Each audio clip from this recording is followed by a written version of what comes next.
Willkommen zu Frequent Traveler TV. Mein Name ist Lars Korsten und ich bin hier, um euch die neuen, frisch gepressten Themen zu kredenzen. Und zwar Themen, die wir haben: 777X, da gibt es wohl für richtig viel Kapital, was bei Boeing auf dem Hof steht. Denn der Parkplatz in Everett wächst weiter. Dann gibt es Ärger im Land Deutsche Bank, Miles More. Die Leute sind sauer, weil das nicht ganz so von der Customer Experience, von der Journey her funktioniert. Ja, United Airlines macht einen Shutdown. Das heißt also nicht so wirklich, dass die Airline Shutdown macht, aber die fahren Systeme runter und haben da einige Stunden etwas Pause. Da gehe ich auch drauf ein.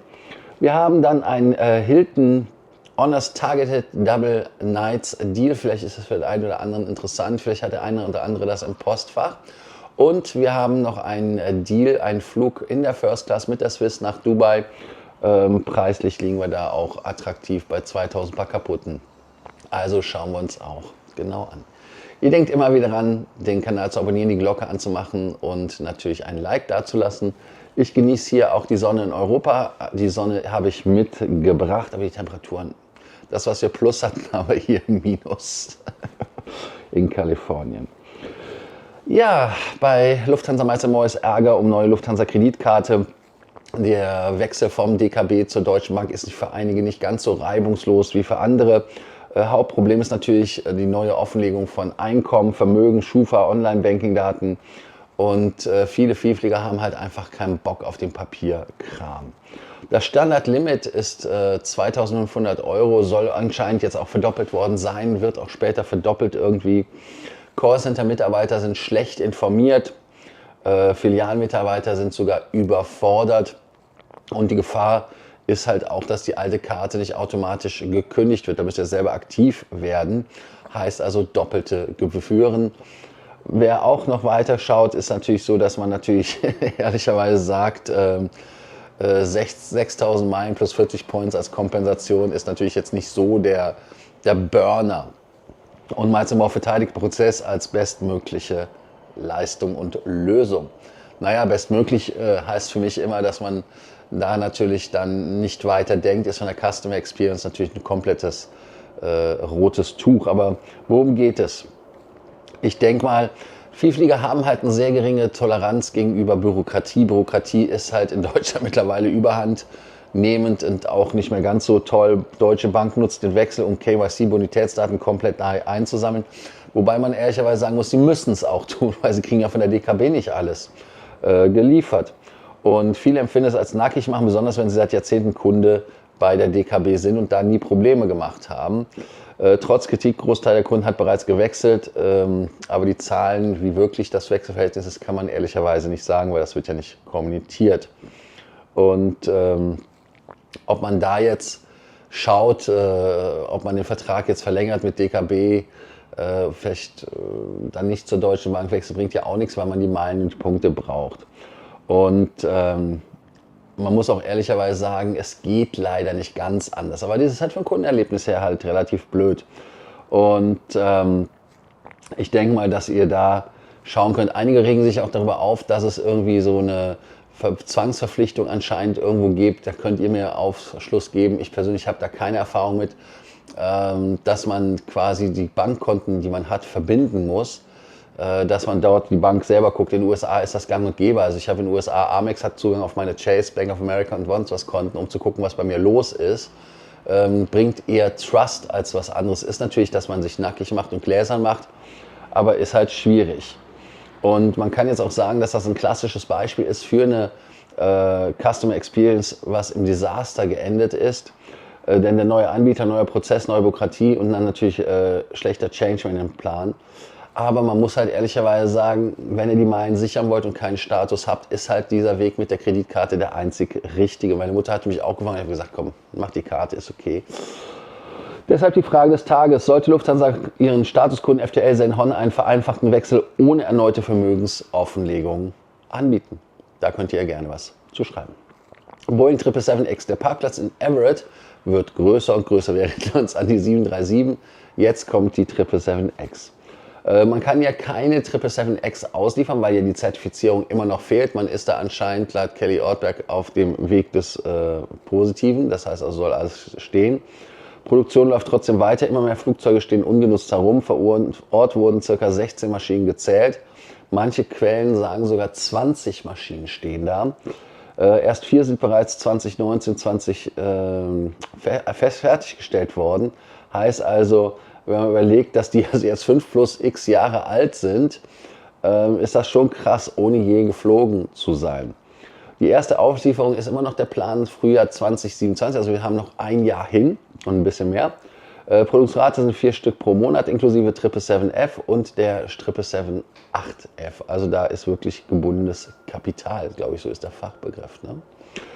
Ja, für Lufthansa, was bedeutet das? Bei Lufthansa bedeutet das, man wartet dringend auf die 777-9. Denn die alten 747-400 müssen ersetzt werden. Die A340er, auch die 380er will man ja eigentlich loswerden, wenn man ehrlich ist, obwohl da jetzt natürlich noch nachgerüstet wird mit einer neuen Kabine. Geparkte Jets altern zwar technisch kaum, müssen aber überholt und nachgerüstet werden, kostet natürlich Zeit und Geld, vor allem auch Boeing hat da ein Problem. Lufthansa dürfte riesige Rabatte und Kompensation erhalten, also das ist ja wahrscheinlich auch dieser Deal, wo die 50 oder 100, wie viel sind es denn jetzt? 40?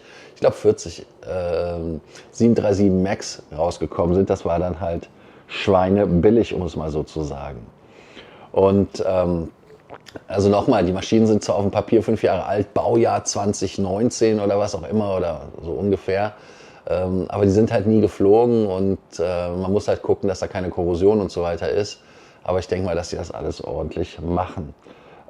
Wichtiger sind nämlich nicht das Alter, sondern die Cycles. Und deshalb hatten wir ja, glaube ich, eine 747-8er, die eingecrashed worden ist, also beziehungsweise wie heißt denn das? Geschreddert worden ist, sagen wir es mal so. Obwohl die ganz wenige Cycles hatte und eigentlich hat sich keiner für das Flugzeug interessiert.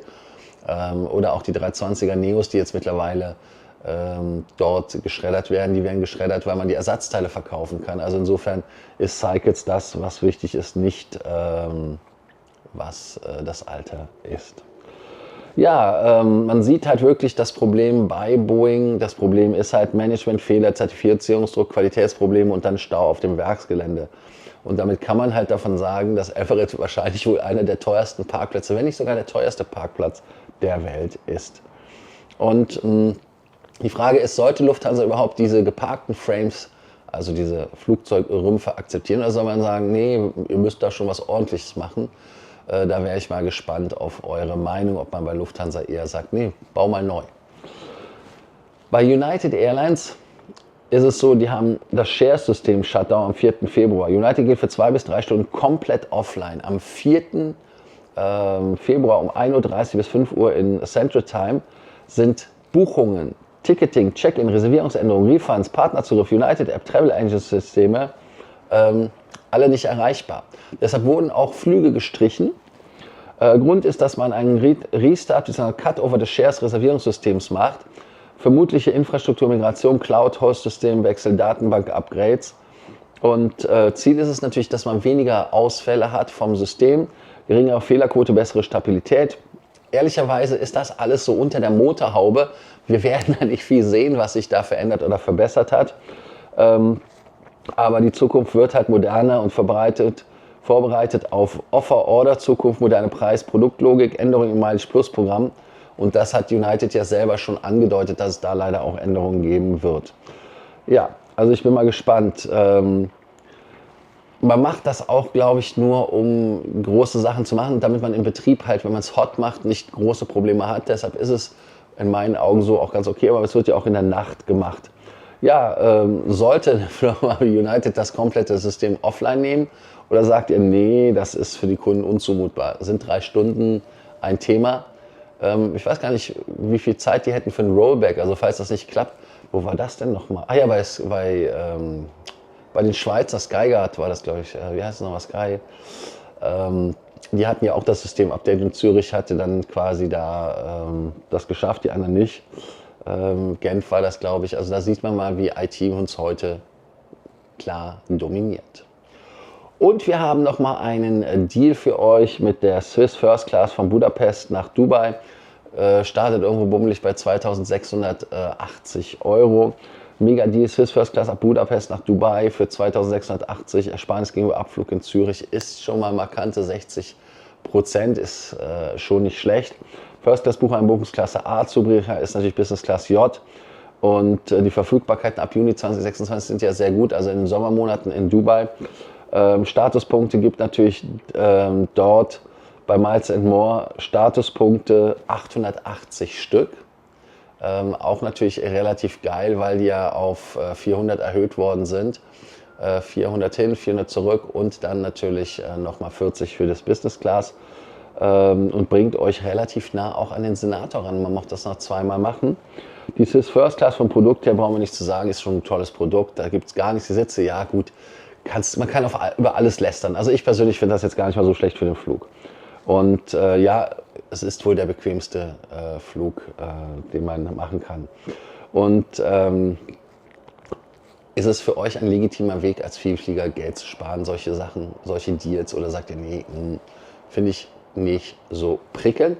Und was auch natürlich spannend ist an der Stelle, ist natürlich auch zu sehen, das Thema Lounge oder sowas, aber dadurch, dass die Connection in Zürich, je nachdem wie man guckt, leider teilweise nur eine Stunde ist, hat man da nicht so viele Möglichkeiten, die Lounge zu genießen, wer das möchte.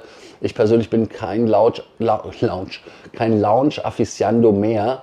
Habe ich wahrscheinlich zu viel in meinem Leben drin abgerockt. Ich war jetzt, als ich aus Dallas jetzt hergeflogen bin, hatte ich auch bei Chick-fil-A nochmal lieber ein Chick-fil-A reingedreht, als in der American Airlines Flagship Lounge zu sein.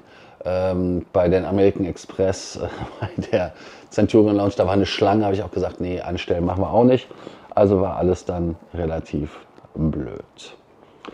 Als allerletztes Thema haben wir noch ein Targeted Double Nights, Double Thanks Offer. Und zwar ist das eine doppelte Elite Night Offer für maximal 20 Nächte.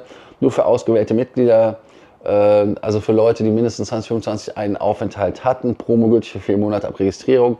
Deadline wäre der 31. Dezember 2026 zur Geschichte.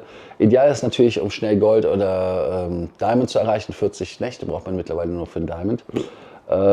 Heißt also, das ist klar geil. Für den nächsten Stay wird verdoppelt. Timing ist kritisch. Also insofern, da solltet ihr euch Gedanken zu machen. Sollte eigentlich so eine Promotion eigentlich für alle Mitglieder offen sein oder nur für bestimmte Leute? Sollte das verboten werden? Vielleicht sollte jeder darauf Zugriff haben, oder?